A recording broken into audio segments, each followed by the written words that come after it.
Good morning, everyone. Namaste. Calling you from India. I'm currently in the city nearby the Panchakarma Center just to make sure that our internet has a good connection this morning. So good morning, everyone. Good morning as you're joining. And nice to see you this morning as you're hopping on. Looking forward to seeing various individuals this morning. I'm also aware that we're a little bit later this morning. There was of course, in North America, you've had the time change, but for some in Europe, they weren't quite aware of that, so they were hoping to hop on. So just this week, we'll make it 8 a.m., but in the future, it'll go back to 7 a.m. Good morning. So this is our time, as always. These Thursday morning Q&As are really about any questions that may be arising for each and every one of you as they pertain to Ayurveda, but it might also be generally about the Vedas, but specifically about Ayurveda. So this is a time, 30 minutes for us to come together and to see what's here. Any questions that might be arising for anyone. So I really welcome anything that's there for anyone.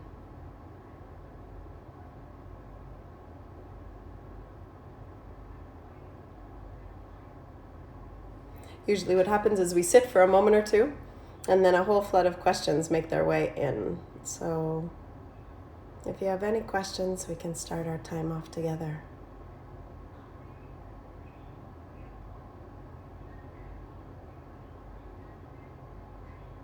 I'm here in the south of India, in a nearby place to Coimbatore, which is in Tamil Nadu, which is one of the southernmost states. Tamil Nadu and Kerala are the two southmost states.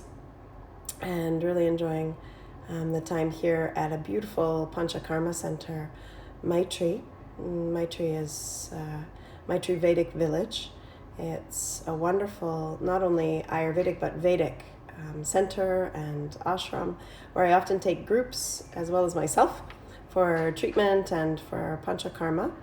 And my hope is that you've been able to hop on the Rasa Ayurveda Instagram, on this very Instagram, and to check out some of the stories and the various things that I'm posting there as treatment is happening. So please do take some time to hop on there.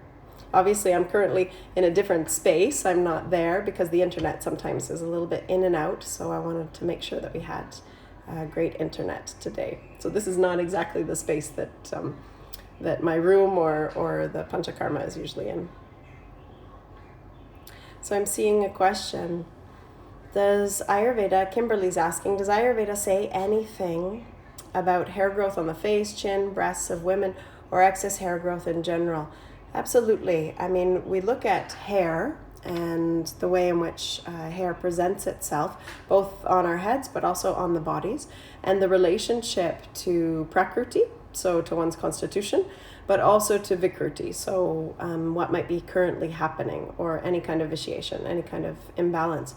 So one that tends to have more growth of hair, more robustness of hair, more fullness of hair, voluptuousness of hair, and that could be on the head, but also onto the body, tends to have a good, strong, or there's a good, let's say, well-developed ostidhatu, so a well-developed bone tissue, actually.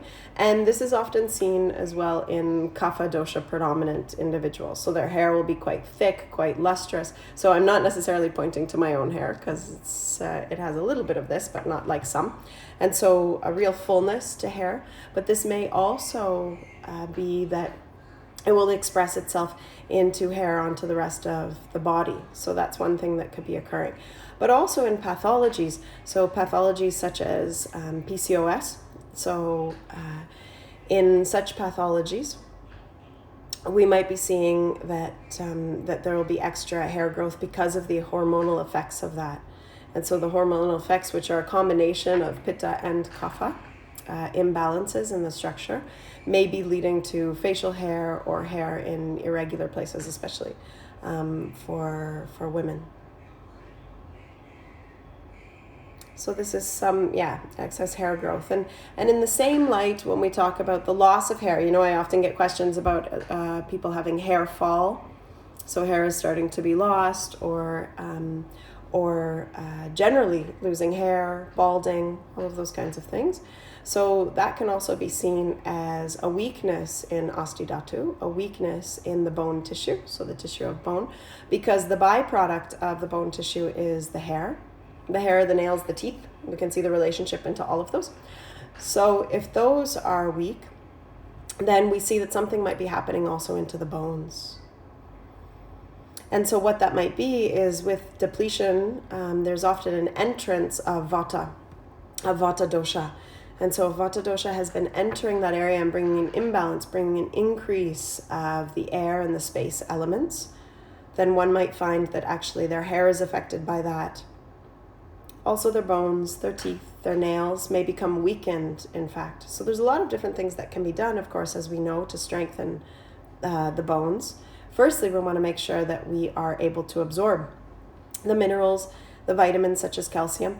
And so what we do firstly, always in Ayurveda, with any pathology really, is we make sure that Agni is strong. So the Jatar Agni, or rather balanced. We make sure that the digestive fire is in a good state. And we also make sure that the system is fairly devoid of ama, of toxicity, of waste being held in the system, because that can really block the absorption of such things. And then we look at how we can balance the dosha.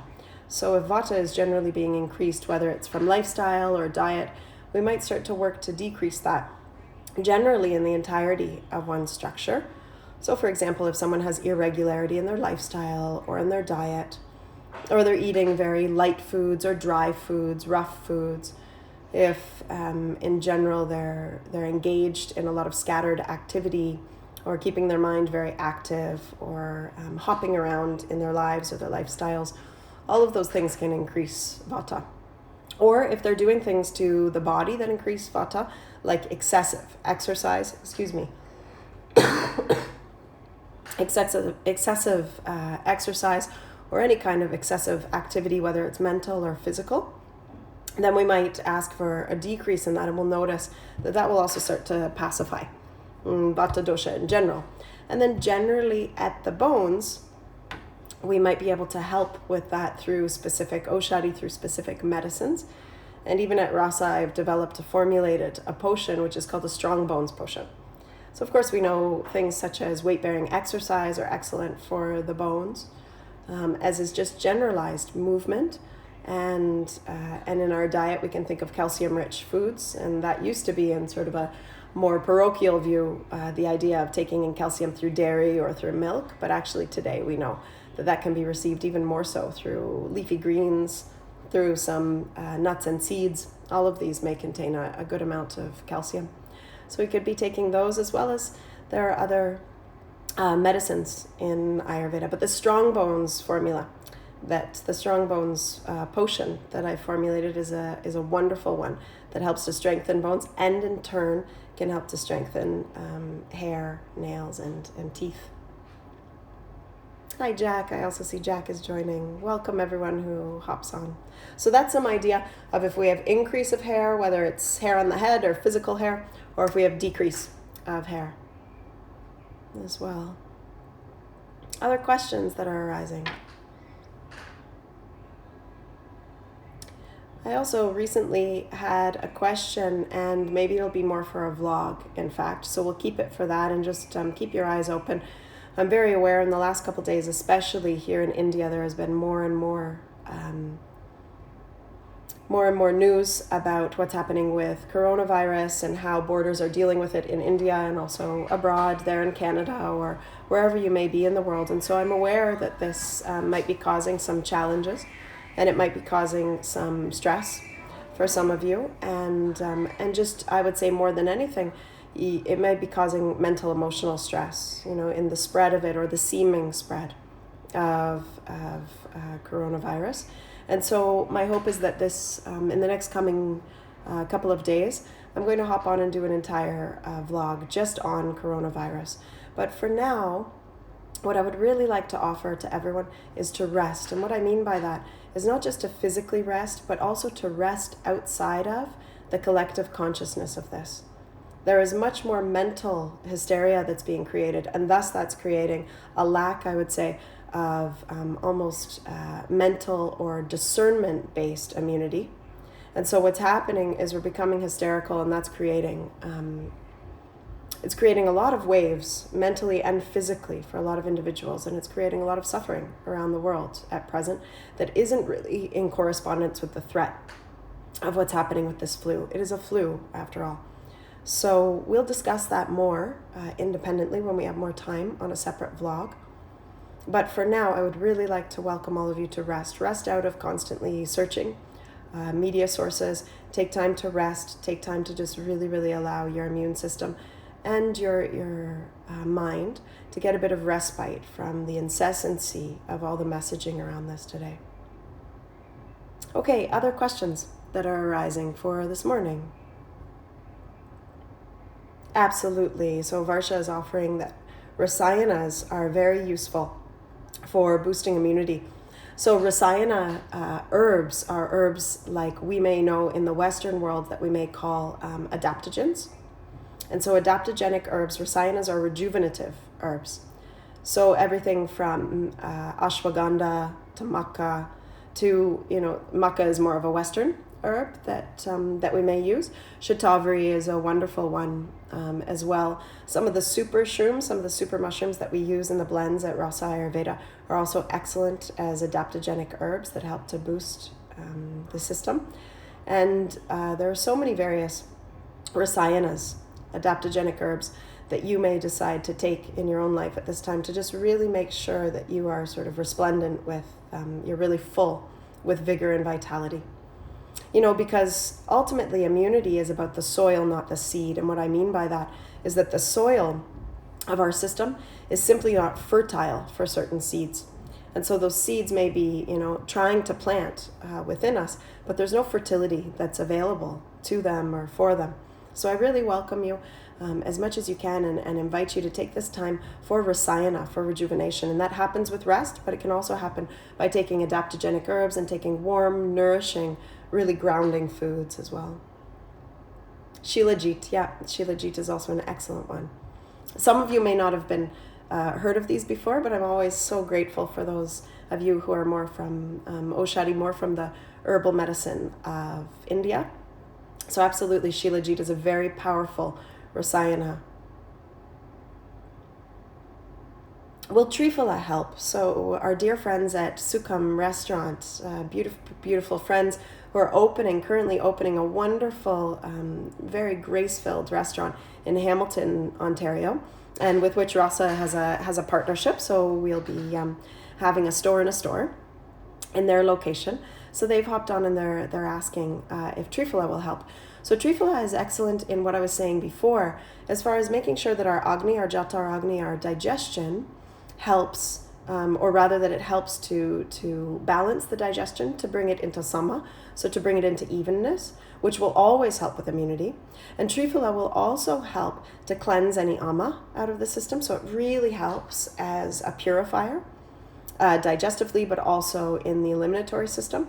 So in that way, we can say it also helps to actually boost immunity. Is it an adaptogenic herb? Not as much, but it's an excellent herb, or a combination of 3 herbs. In fact, triphala, so triphala, it's 3 fruits. And so these 3 fruits mixed together create a really, really potent tridoshic mix that's excellent for both kindling ama, or rather kindling agni, and removing ama. So it's very helpful in that way for establishing a system that will be much more immune. Yeah, moving out the old. Varsha is also offering that use of pitta alleviating medicine. So pitta pacifying medicines can also be very helpful, because sometimes when pitta is high, but also when vata is high, our immunity may not be there. So there's various reasons why our immunity may not be strong. And yes, absolutely, Varsha, that could be. One help is using pitta alleviating medicines. Other questions that are there from anyone this morning? Or this afternoon? I know that some of you are in different parts of the world. I see some in India. I see some who may have already made their way to Portugal. I see people or throughout the world. I myself am in India currently, coming back to Canadian soil soon. Other questions, other things that are arising.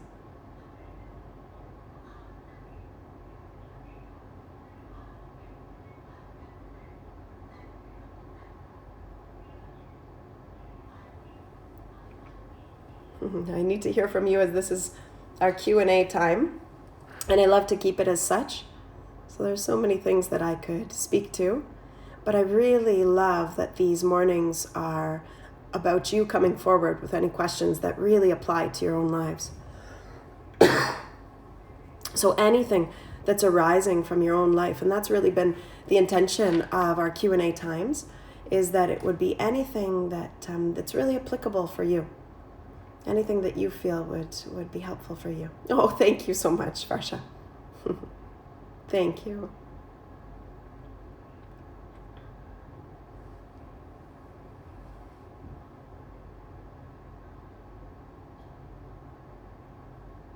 Any other questions for this morning that are arising? Varsha is asking, Sattva guna has which dosha? So this is a...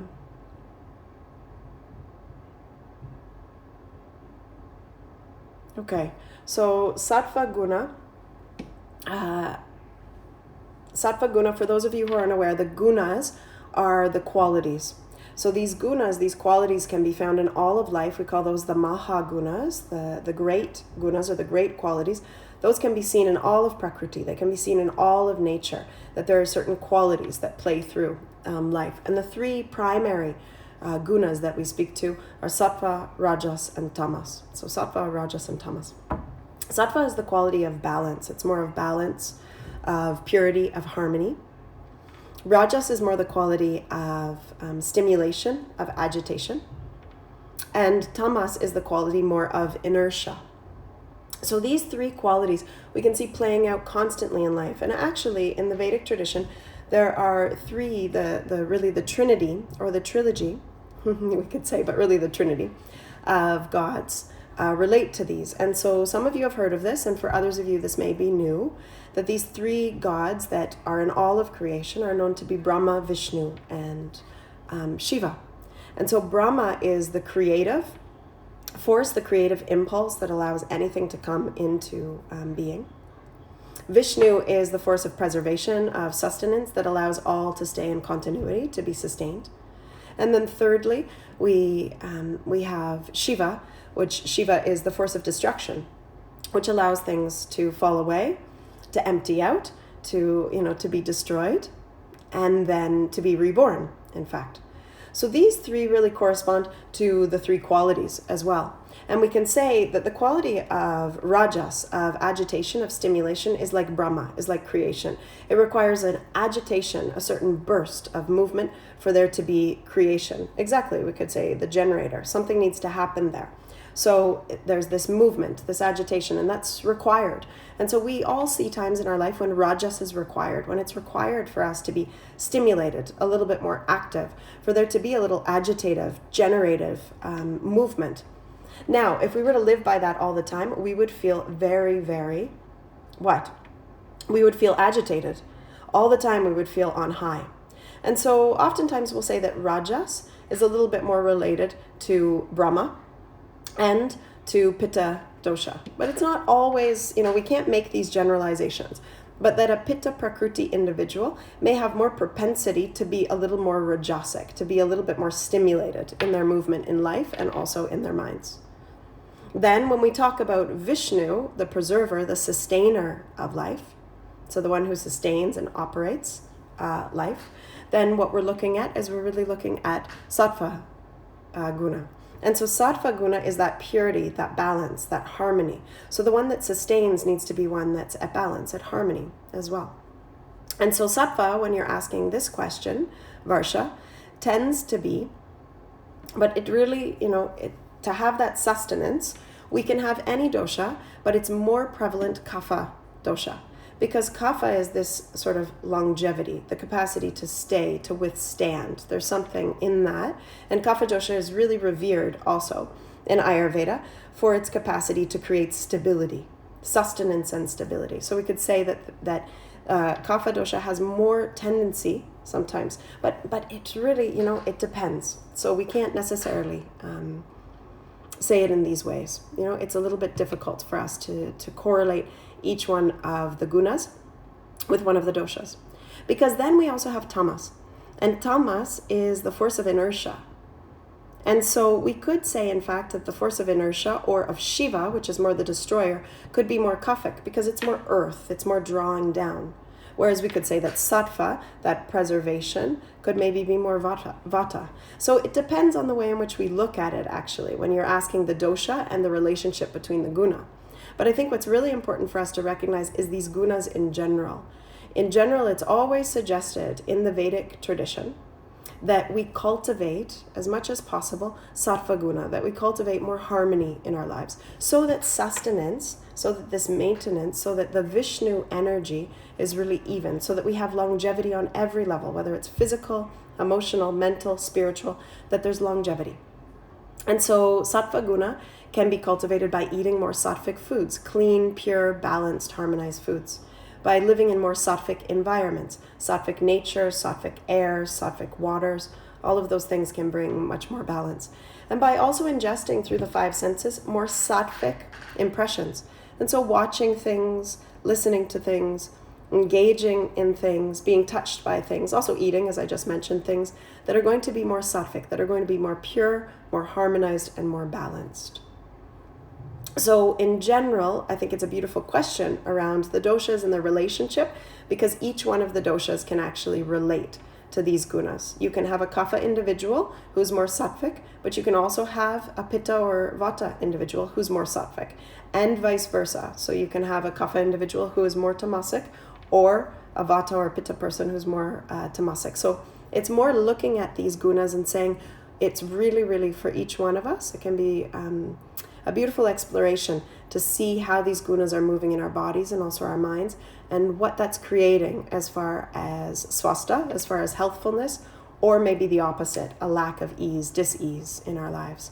Cultivating more sattva will move us more towards ease and health. More questions, other questions that may be there in the last few minutes we have. I see others have hopped on. Welcome to everyone this morning. Or wherever you are in the world, welcome, as always. Just going to scan through your welcome. If there's any other questions. Okay. And I see that we have a question also from Sukham Restaurant. Any kata, can we make it at home? So which kata were you speaking to specifically? So I'd be interested to know what you're speaking to specifically and why. Hi, Robin. Hi, the Bus Canada. You're very welcome for this. It's always such a joy to see different individuals. And I hope that some of these things are in service to each of you. So Sukham is speaking specifically to immunity. Making medicines at home, making decoctions or whatever they might be at home, can be a powerful way for us to boost our immunity. But more than anything, sometimes we hop very quickly to oshadi. So we hop very quickly to medicine, to herbs, to herbalism. And what I just want to really highlight, and I think I said it last week as well, is that there are these 3 chikitsas. So there are the 3 forms of medicine that are very clearly outlined in Ayurveda. And they have a very specific order. And so the first is ahara chikitsa, which means food as medicine. The second is vihara chikitsa, which means lifestyle as medicine. And the third is oshadi chikitsa, which means herbalism or plant medicine as medicine. So these 3 are in a very specific order. And what I would really like to highlight to all of us is to really get most of our medicine in our food, firstly. Secondly, to get our medicine in our lifestyle. And then only thirdly in Ayurveda do we add as well the use of oshadi, of herbs. Today I was having a conversation with a dear friend here at the Panchakarma Center, at the Ayurvedic Center. And they were saying, do you think it's good for me to be taking this and taking this and taking this to balance this and to balance that? And then I asked a few things about diet and lifestyle. And then I simply said, you know what? I would say continue with the things that you've been taking, but actually start to adapt the things you know you already have in your diet and your lifestyle that are not serving you.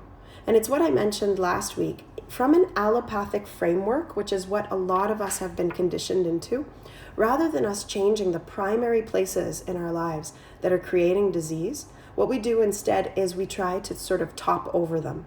So we really want to stay stuck to some of these things that we've been doing in our own lifestyles and we know that are not so good for us, or things we've been doing or not doing in our diets, just simply because something in our ego, something in our person doesn't want to let go of them. And then on top of it, we want to put something. So we want to layer something symptomatically on top of this to help mitigate the effects of a diet and lifestyle that may not be serving us. But easier for us to do would actually be to remove the roots of some of those things that are really creating the imbalance in the first place. So to change our diet, or to bring some kind of, just small changes into the diet that will be more medicinal. If you know that each day, taking your coffee is creating a certain stimulation, a certain rajas in your system. It starts your day with way too much agitation. You know that it creates some digestive and eliminatory challenges. Maybe you get some acid reflux or whatever it is that you might get from it, or very quick and hot and loose stools. And then, rather than removing the coffee, you decide instead to take something afterwards, like a heavy diet. So taking, heavy grains or heavy breads or something like that to kind of balance it out. Or you decide to take some Tums, or you take some digestive relief. Or even in the question that's being asked from Sukham, you try to use something from a natural perspective, even from an Ayurvedic perspective. You try to make a decoction, or you try to use herbs, but you're really not removing the original some of the original reasons why you have this imbalance. Then my focus is always primarily upon looking at that, because it is easier for us to adapt what already is than to add new things. So many of us have such full lives already, and we're trying to add so many new things into it, rather than making things more simple, bottoming them out, simplifying, making them more effortless. So that would be my orientation. But some kadas you can make at home. To answer your question very simply, Sukham, restaurant, some kadas can be, of course, we can make everything at home if you are skilled and also versed in how to work with the various medicinal preparations. Then various things can be made in home. Even basmas are ashes that are made of metals, or they're made of certain minerals. And there's a very specific way in which they're outlined in the text by the great rishis, by the great masters of Ayurveda, on how those can be made, even in your own backyard. It's quite an involved process, but of course they can be done. Oh, so wonderful to have you as well. I see Rooted Lavender Sonia is with us. Beautiful. So many joining. Varsha. Yes. So she's speaking to a very specific decoction that is made for tridosha. So what we mean by tridosha is it can be a great one for all doshas. It can be a great one for all constitutions. So yeah, that's a beautiful one that we could say could be very helpful. In many ways, tulsi added with just one or two other herbs, depending upon one's prakriti and vikruti, is a great immunity booster and a great antioxidant. And such a beautifully auspicious plant that I suggest for individuals to take every day. And that's why actually all of our Rasa Ayurveda teas have a base of tulsi. And we I formulated them with 3 different species of tulsi. So we have Vana, Rama, and Krishna tulsi. So you're getting the fullness of the gift of tulsi. Tulsi is so revered in the Ayurvedic tradition. I think I'll put a photo up today on Rasa Ayurveda, that in most Ayurvedic centers, but also homes, because the home is also understood to be a center of the Vedas. In the front of a home, or generally as you're entering, or at one of the entrances of the home, will be a tulsi plant.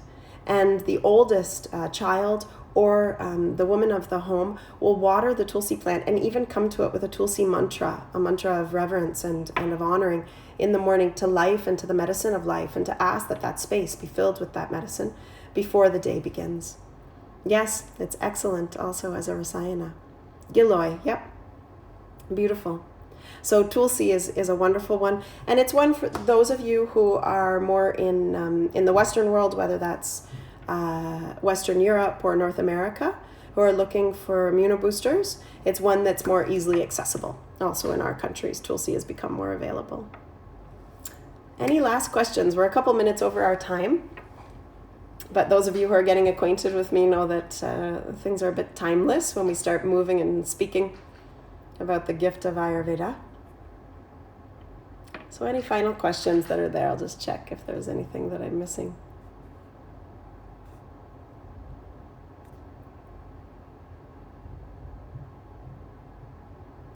Varsha was actually asking a beautiful question. There are so many people in the world who are dealing with depression, anxiety, etc. So if we increase sattva guna, we can cure them. So if we increase sattva guna, we definitely start to cure the collective mind that has moved into some of these afflictions. Absolutely. The more we start to ingest sattva through the five senses, so the more we have purity through what we look upon, what we hear, what we're touched by or we touch, what we smell and what we taste, absolutely. This will affect whether or not anxiety or depression are even possible here. And it's a beautiful question because it also, again, relates to what I said before, vihara chikitsa, lifestyle medicine.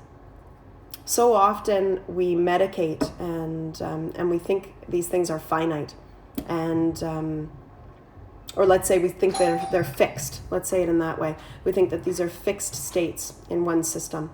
And actually, it's very important to note and to know that in Ayurveda, these are all known as states that arise from a root of imbalance. I noticed that someone is trying to come to the door. A root of imbalance that is temporary. Everything is impermanent. There's a temporary quality to it. And so we can really help to move these out of the system. Like anything, like any physical ailment, these mental ailments can also be moved out by absolutely ingesting sattva. I may have to go because this person seems to be quite committed to coming in. I'm noticing some other questions. Giloy also comes under in 4 Medya Rasayana, in the first chapter of Charka, Chikitsa Sthana. Yes, beautiful. I love your knowledge, Varsha. It's wonderful. Any final question that might be there for anyone? Anything that may be arising?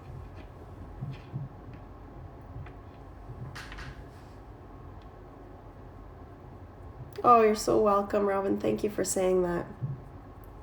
Yeah, just offering this movement from the esoteric to something that's applied, and I really love hearing that because that's the hope. That's really the hope, and I only offer my own humble level of competency, and really I feel that whatever has been blessed to be here is not mine, but it's really through the beautiful masters and teachers that I've had thus far in this life, and I hope it continues to grow for your own benefit. So for the benefit of so many beings. So please share. Also, please share about these live Q&As. We've been having more and more people coming out on these mornings. And so please, I welcome you to share this, share it into your stories on Instagram, or just share it verbally with those around you, that these are happening. So really people can come with their applied questions and see how Ayurveda may be offering gifts to their own lives, to their own hearts, to their own bodies, and to their own minds. So I really hope that this will be of benefit to so many beings. Let's come to chant together, shall we, to close. So I welcome you to come to close your eyes, and you might bring the hands to heart. And let's chant in simplicity. This morning, I just welcome you to chant once with me, simple yet very powerful, the Pranava mantra, the mantra Om. So take a full inhalation, and on the exhale, we'll chant together Om.